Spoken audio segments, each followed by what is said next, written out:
ہر عبادت کا پتہ نہیں ہوتا کہ وہ قبول ہے یا نہیں، مگر درود شریف ایسی عبادت ہے جو ادا ہوتے ہی قبول ہو جاتی ہے۔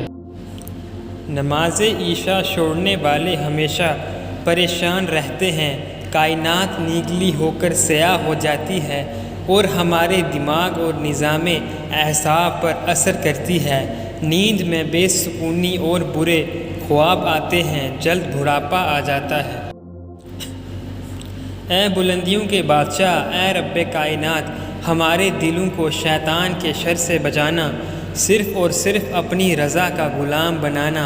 اے رب پاک، ہم سب کو ہمیشہ خوشحال اور آباد رکھنا۔ جب آپ کے ساتھ کوئی برا کرے یا آپ کے لیے برا سوچے تو اسے اپنے عمل میں مصروف رہنے دیں۔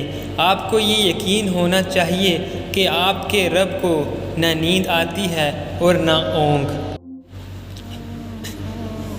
اپنے رب کے سامنے اپنی کمزوریوں کا سچے من سے اعتراف کیا کرو، وہ انہیں تمہاری قوت بنا ڈالے گا اور انہی سے تمہیں مضبوط کرے گا، بے شک وہ تو ہر شے پر قادر ہے۔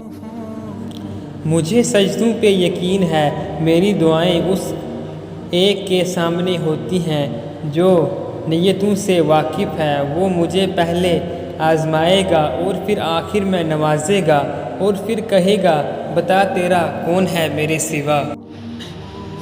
قرآن کی آیتوں میں اتنا حسن ہے کہ وہ بے ضمیر لوگوں سے پردہ کر لیتی ہے۔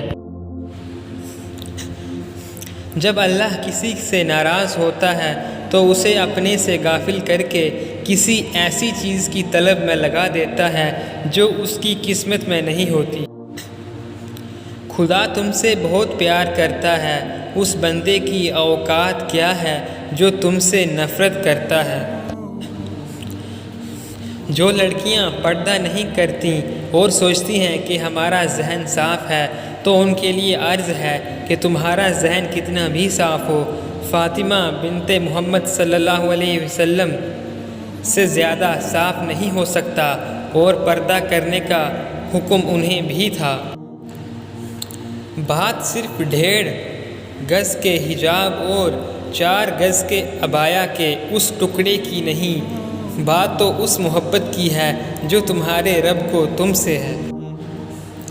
جو جھونپڑی جہاں عورت مسکراتی ہے اس عالی شان محل سے بہتر ہے جہاں عورت روتی ہے۔ جب چھوٹے تھے تو بھول جایا کرتے تھے، دنیا کہتی تھی یاد رکھنا سیکھو، بڑے ہوئے تو ہر بات یاد رہتی ہے، دنیا کہتی ہے بھولنا سیکھو۔ وقت، موسم اور لوگ سب کی ایک سی فطرت ہوتی ہے، کب کون کہاں بدل جائے پتہ ہی نہیں چلتا۔ 3 لوگ جب آپ کے سامنے بات کر رہے ہوں تو انہیں مت روکیں، والدین، بچہ، غمزدہ انسان، کیونکہ ان کا دل بول رہا ہوتا ہے۔